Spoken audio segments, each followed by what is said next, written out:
Welcome to Hanshaw's Horizon podcast, where we explore learning science and the tools that help us create amazing learning experiences. For the next several podcasts, we're going to be covering the high-performance classroom. And what does that really mean? Well, the high-performance classroom is one where students thrive. And the environment is what facilitates the student thriving. So to create a high-performance classroom, you have to create the environment that is created by the instructors, professors, teachers, and instructional designers as well. But primarily, the teacher is the leader, professor is the leader, or instructor is the leader in the classroom. It's your responsibility to create that environment, and you have control over the environment in that classroom. And with that, you can create a high-performing classroom. And the high-performing classroom is simply one where students turn in better work compared to students that doesn't have a high-performing environment. Therefore, their outcomes are better. So they turn in better work, better outcomes, but they also feel a higher level of excitement towards your class, towards the university, or towards the company, and a lower feeling of boredom. They get less boredom. That's a huge key, because just like at work, if you have bored employees, they're going to detach. They're going to disengage from the business, right? So you're going to have lower outcomes. They're not going to put in their best effort. In the classroom, if students disengage, they're not going to put in their best effort, especially if they're disengaging because they're bored. The content that you're giving isn't going to stick. They're not going to be able to use that content in creative ways to solve complex issues. And that is kind of the bottom line. And Peter Drucker kind of said it the best when he said when he said culture eats strategy for breakfast. Well, in the classroom, culture eats content for lunch. So culture is eating strategy for breakfast, and it's eating content for lunch. We don't know what it's going to eat for dinner yet, but we sure know that culture matters, and creating that shared third culture in your classroom is a big deal. And how do you do that?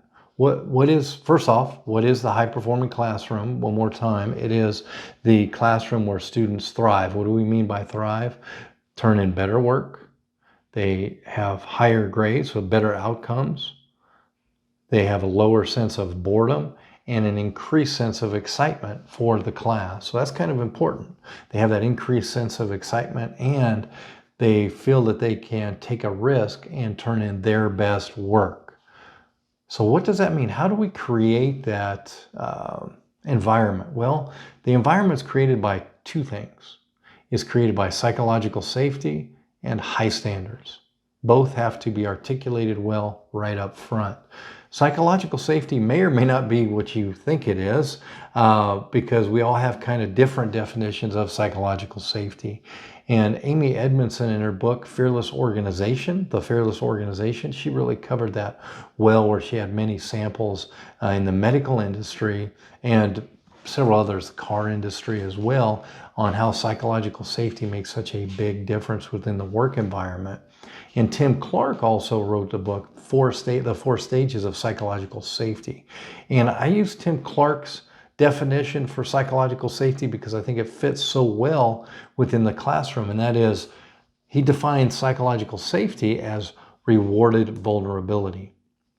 Because we have to be vulnerable to stretch, to turn in, take a chance. If we're going to take a chance, take a risk, dive in and learn something better and try to apply it in a creative way, that's taking a risk. And that rewarded vulnerability is the definition of psychological safety. Now, psychological safety has a few hallmark characteristics, and two of them are, believe it or not, a classroom with a high level of psychological safety has intellectual friction.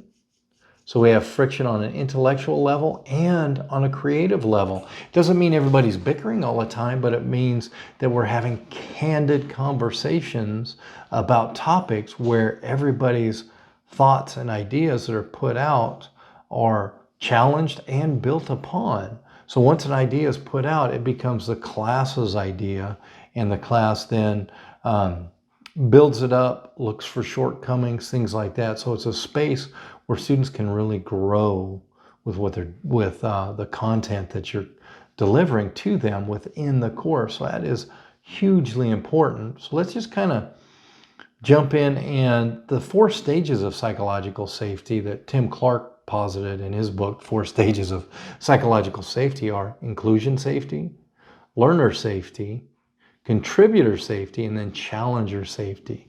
So another hallmark are those 4 stages, with challenger safety being the final stage of psychological safety. So when people are free to challenge, you have psychological safety within that classroom. Now, let's just kind of real quick go over the 4 stages. Learner safety, that is the only stage that is a human right. So you have a right for inclusion safety into the classroom.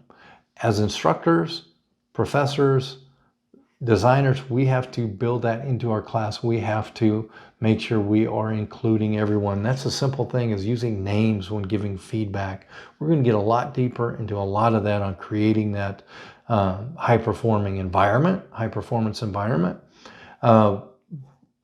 But that inclusion safety, there's only one time when inclusion safety is not a basic human right, and that's if someone intends to do harm, either physical or mental. That's an important distinction to have. Any other time, you're included, you are on the team. So just take a moment to think about when you first walked into a classroom, or you first walked into a team meeting with a new business team of some type. What's the first thing that you did? And probably something similar to what I do whenever I walk into a new team. My radar is on, and I am scanning to see how the team operates, and if this is a safe place where I can bring George into the conversation, or do I have to put on a mask and kind of guard myself? And we see this when somebody throws out an idea or concept, and maybe the leader just totally slams the idea, or totally just says something hugely negative towards the individual, or other people on the team just kind of pile on. And it's like, okay, well, I know what I'm not going to do within this team. Same thing in a classroom. For our students to thrive, they need to be able to have those thoughts that may not be fully baked and ask questions about it. So that's learner safety, when they feel safe on asking those questions and really creating a space where they can learn. And the job for us there in creating this psychologically safe environment is to enter into everything with a state of curiosity, and to let everyone in the classroom know right up front that psychological safety is something that's expected, and the way that we're going to get it is to approach everything with a sense of curiosity. So we're going to lose our judgment. It doesn't mean that we're going to accept everything that everybody says, but we're not going to initially jump and just say, no, this is right, this is wrong. We're going to be curious maybe as to why something that is like learning styles is everywhere in industry, and it's not really a thing. It doesn't, learning styles do not help people learn, but yet it's everywhere. So if someone brings to me, okay, let's talk, well, my learning style is this, and I'm immediately, there is no such thing as a learning style. Well, that's going to slow the conversation down. I'm going to be curious. I'm going to say, okay, so why would we say that? Let's let's explore some of the research on that, and just kind of have a conversation about it. Not just immediately put on my judging lenses and dive in and start attacking what someone has said. So that's learner safety, where they're free to ask questions and really get things wrong. And so what's the next stage? Contributor safety. So how do I get contributor safety within my classroom? Well, instructional designers and professors, teachers, instructors at this point have a ton of tools they can use to create that. And one way to do that is simply give assignments. So go low stakes assignments at first, and then give more difficult assignments and give opportunities for learners to take the feedback and make changes, make adjustments, things like that. Those aren't the only ways, but those are just simple things that can get us to that point of contributor safety. And then challenger safety really is being able to challenge within conversations. And we have plenty of methods that we could use to create this as well, like having somebody intentionally be the devil's advocate within the conversation. You just need to coach the individuals you're asking to be the devil's advocate on how to do that in a positive way. So that's how just simple solutions to get us through those 4 stages of psychological safety, because psychological safety is what undergirds anything of high performance in the classroom or business world. Psychological safety undergirds it. The secondary piece that's required to create the high-performing classroom is high standards. So we have to articulate both. We have to articulate psychological safety as a value, and we have to articulate the high standards. And in a psychologically safe class, guess what happens with the standards? They continue to move up. And who's moving them up? If I'm teaching, if I'm instructing, I'm not going to be moving them up. I have my rubric, I have the standards right there. But their peers, their colleagues, will continue to push people to become better and better and better at what they do. And it becomes almost a self-fulfilling prophecy. So that's kind of neat. I did a study in 2022 that put some numerical values to all of this that I'm in the process of getting published right now. And we'll have more of that to come. So creating this psychologically safe environment and having high standards is what creates the high-performing classroom where students thrive. And what do I mean by thrive? Well, they're going to turn in better work, whether that's projects, papers, whatever it may be, and they're going to have better outcomes. They're going to have a higher sense of excitement and a lower sense of boredom within the classroom. So they're going to be engaged. And how do we do this as professors, instructors, teachers? Well, we role model it. Now, and I want to say it was 2019 when it came out. I could be wrong with the date, but I believe it was 2019. It was Teaching Online is Different by Nishi Catriona, Iman Costello, Oma Fair, and James Brunton. They published this document and they talked about instructor presence and the different types of instructor presence. Well, the biggest thing that you can do as an instructor, teacher, or professor, whether you're online or face-to-face, is the presence that you bring. So especially online, you're going to bring your instructor presence in terms of your expertise, in terms of managerial techniques. So that's just, grading papers, things like that. And social presence as well, how you interact with the students. So your presence, the way you bring that, really dictates psychological safety, its existence or not. So in the study that we did, it was very evident that the instructor plays a huge role in creating psychological safety. So the first thing is stating psychological safety as a value and your expectations are huge within the classroom. Those are the first 2 things to create a high-performing classroom where students turn in that work that's better than probably what even they thought they could turn in. That is the hallmark of what you can do right there. And then work your presence. What does that mean? So you have social presence, experience presence, and the managerial presence. So by giving good feedback. And what do I mean by good feedback? Well, let's link back to the 10,000 hour rule. Remember, if you've listened to that podcast, you know that feedback has to be immediate. If you're online, that's a relative term.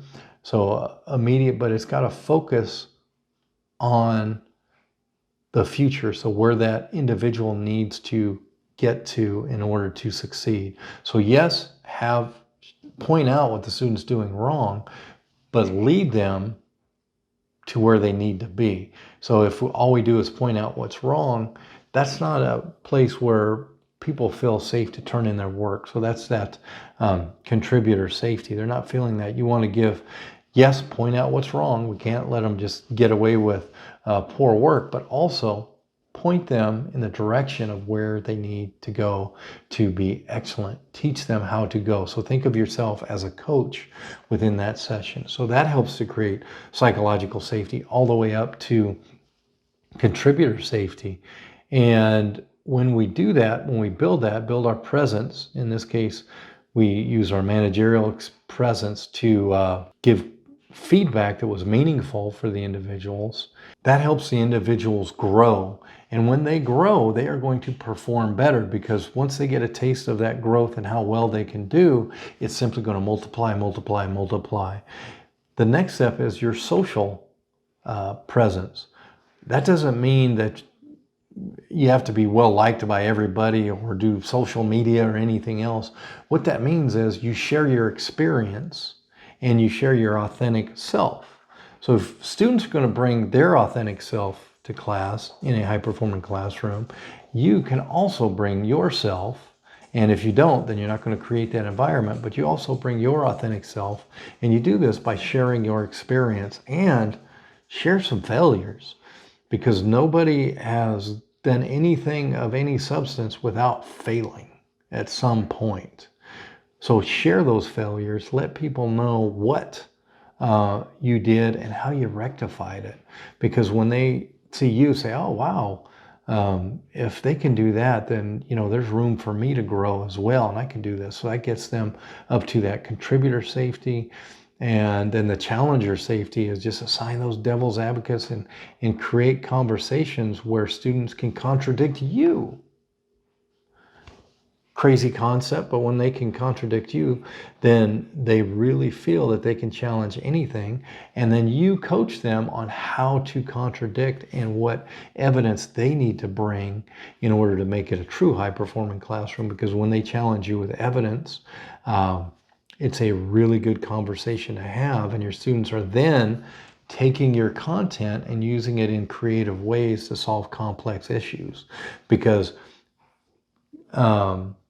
contradicting the leader in the classroom is a complex issue because you have to be prepared, and you have to really have a sense of self-efficacy and confidence as well in order to do that. So as we move along, we're going to dive into the different presence, so instructor presence, on how to build that specifically. We're going to dive into different techniques as well within feedback. We're going to expand upon the feedback opportunities that we gave for the 10,000 hour rule within that. And then we're really going to dive in and look at the numbers and how we can create and iterate ourselves all the way to that high-performing classroom. Because remember, culture eats content for lunch. If you don't have that high-performing classroom, and that means psychological safety and high standards, then students are less likely to be able to use your content to create creative solutions for complex issues. And that's what we want to be able to do. So remember, it takes psychological safety and it takes high standards to create that high-performing classroom where students thrive.